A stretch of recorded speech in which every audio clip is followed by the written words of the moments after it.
I want to take a look at the fundamental theorem of calculus. What this theorem does is tie together several pieces that collectively formed calculus. Now, there were several things that had to be brought together to make calculus possible. For example, the area problem that we talked about, right? The area problem can be solved through the limit of that summation, that Riemann sum that we discussed. And it has been around, it was around for quite a while before calculus came into being. So the area problem, which is solved through integration, was not something that was created from scratch when calculus was created. Also, the derivative, the tangent line problem, that existed on its own. And at one point in time, those were thought of or were known to be just two separate problems, two separate types of problems to be solved. But then eventually it was seen that those weren't separate, but were related in some way. That area problem and that tangent line problem had a connection. So when we say that Newton and Leibniz created calculus, they did not exactly start with 1 + 1 = 2 and then all of a sudden here was calculus. There were problems out there, there were areas out there that they simply brought together and said, here's how they connect. Here's how we bring them together to form one thing, and that is calculus. All right, so again, the topic for today is a fundamental theorem of calculus that talks about how these things are brought together, how these things are connected. The fundamental theorem is typically stated in two parts. So for the first part, let me do a screen share here. It is how the derivative part works, right? So it says that if f is continuous on the interval from a to b, then the function g, which is defined by integral from a to arbitrary variable x of f of t dt, is continuous, and it is differentiable, and its derivative is the function f. So putting this in probably what is oversimplified layman's terms, what it is saying is that when you take the derivative of g, meaning you take the derivative of this integral, you get the function that you are going to integrate. So what this sort of establishes is that integration and differentiation are not just related, they are inverses of each other. At some level, it's not perfect, but at some level, taking the derivative gets rid of the integral, all right? So what types of problems would we work with for this type of, for this part of the fundamental theorem? So let's take a look. Let me show you the type of problem that you could expect. All right, let's say that we had a f of x. No, they're going to use a g. Okay, have a g of x equaling the integral from 3 to x of e to the t squared minus t dt. So what they want is for us to take the derivative of that function g that's being defined in terms of this integral. All right, this perfectly fits. Not all of these are a perfect fit, but this one perfectly fits the fundamental theorem of calculus. All right, because you're integrating from a constant to the variable x. All right, so what will happen is the derivative will in some way kind of be the inverse of this integral. And so the integral goes away. And since your derivative is a function of x, this becomes an e to the x squared minus x. That's it. That's the solution. Since this so perfectly fit that fundamental theorem of calculus, the derivative got rid of the integral and affected this variable change. Okay, it affected this variable change. You put that into place.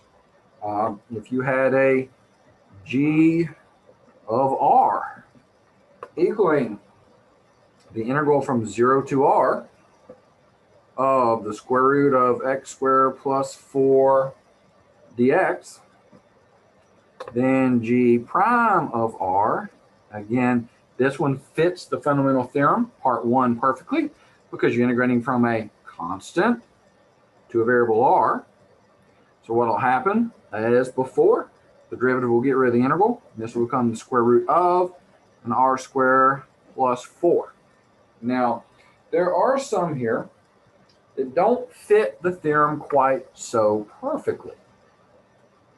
But we can deal with this because we know the chain rule. Okay, the chain rule is going to come into effect on some of these. If I had an h of x equaling the integral from 0 to x squared of the square root of 1 plus r squared dr, then when you take the derivative of h, first, hopefully you notice that this is from not a constant to an x, but from a constant to a x squared. The fact that that's an x squared instead of just a plain x makes a difference. So here's what will happen. Everything that happened before will happen this time. The derivative will get rid of the integral. The r comes out, and in its place goes the x squared. So what is here still gets substituted there. But now what will happen is, well, the chain rule will say that, like with the first one, the derivative of x is just a 1. So there was sort of an unseen, not needed to write times 1 there. Derivative of r with respect to r is a 1. But down here, the derivative of x squared with respect to x is not just an x, it's a 2x. So for that one,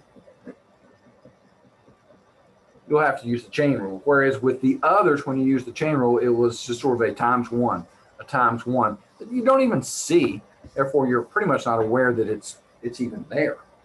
All right. So if you had one with something more complicated, you would you'd have to rewrite it.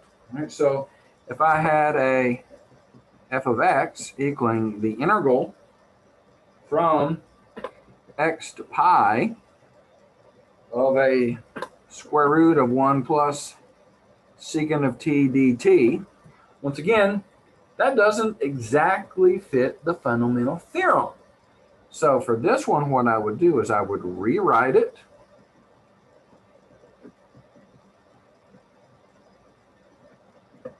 And now it does fit the fundamental theorem.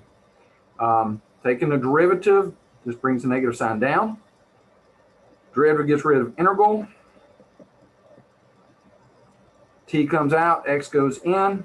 And again, since this is nothing more than an x here, chain rule says times 1. Therefore, no real discernible impact on your answer. All right.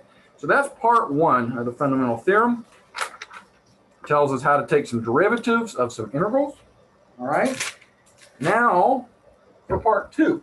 Let's see what part 2 of the fundamental theorem has got to say.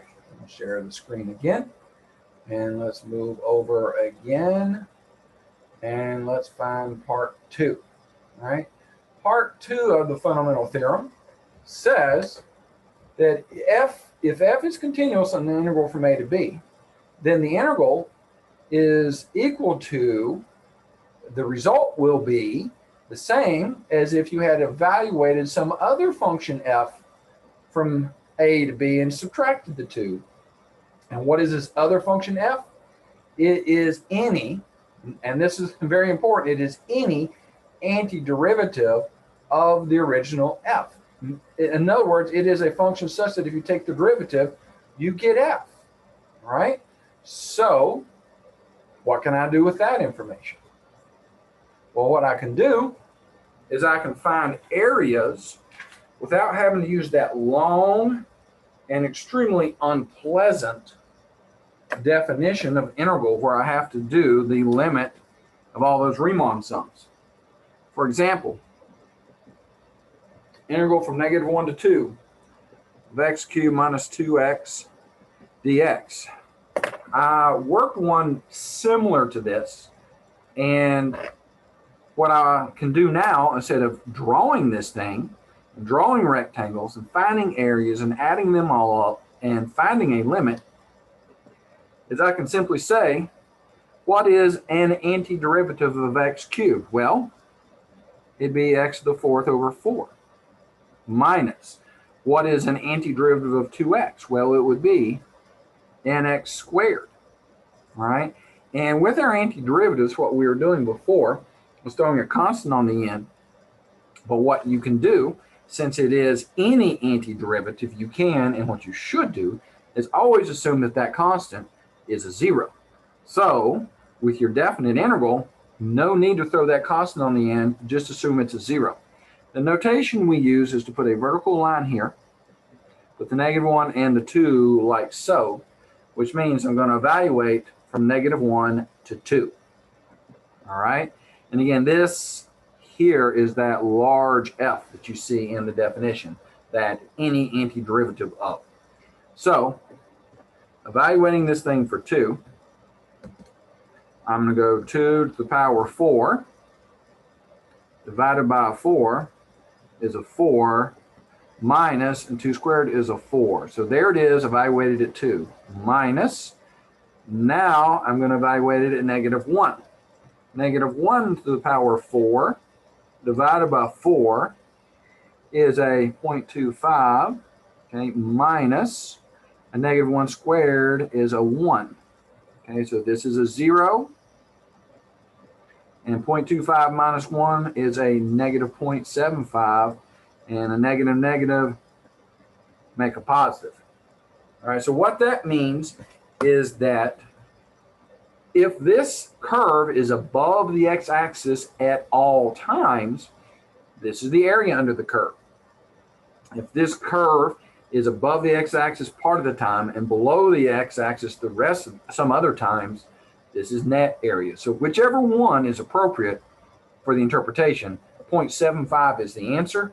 And you have to realize that that calculation was a whole lot easier than working with those limits of those Riemann sums. It is a whole lot easier. I also integrate from 1 to 8 of a cube root of x dx. And this curve, by the way, if you were to sketch it, you would see that your cube root function is above the x-axis for positive values of x. All right. So with this one, what I'm going to get is the actual area under the curve from 1 to 8. Not an approximation, not a round off, not close. It's going to be exact. All right. So I would rewrite this as an x to the 1/3 power. And now I'm going to find any antiderivative of x to the 1/3. So the way I'll do that is take the 1/3, bump it up by 1 to make it a 4/3. All right. And I would technically divide by 4/3 down here, but it's easier to just multiply by 3/4. Okay. And so there is an antiderivative of the function, and I'm going to evaluate from 1 to 8. All right. So 3/4 can come out front. So I'm going to have, whoops, I said 3/4. And I wrote something different. 3/4 will come out front. And I'm going to have an 8 to the 4/3 minus a 1 to the 4/3 in here. Okay. For 8 to the 4/3 power, I'll do the 3 on the bottom first. That's cube root of 8. Cube root of 8 is 2. And then 2 to the power 4 is a 16.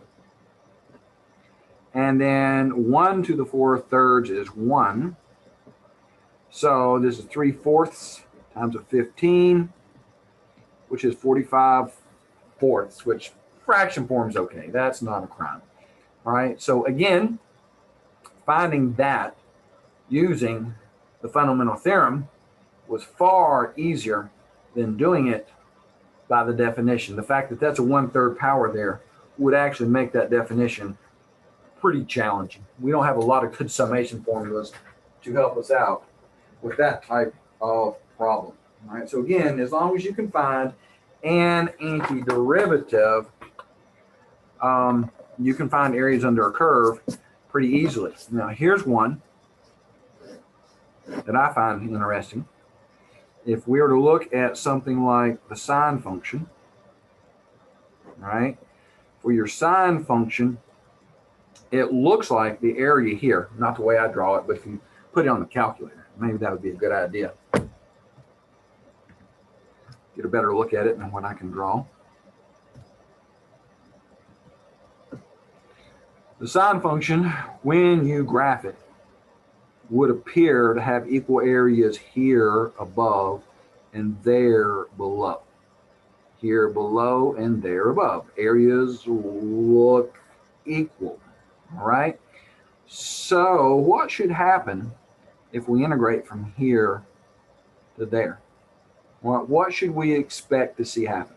What would happen if we integrated from there to there? All right. What should happen? Well, think about it. What should we get? If we integrate from there to there, what should we get? We should get a 0. Okay, that's what should happen.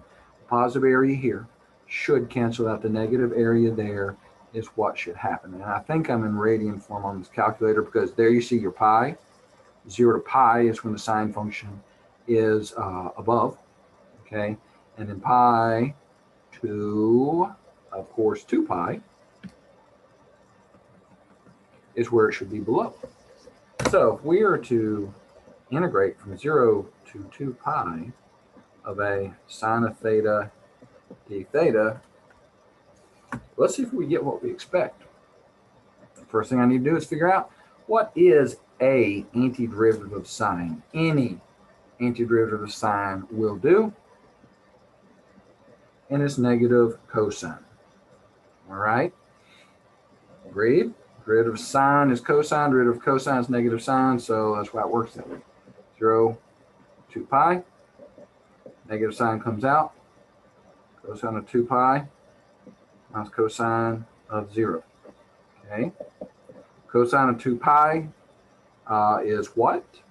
What is cosine of 2 pi? Anybody remember? 1. Cosine of 0 is 1.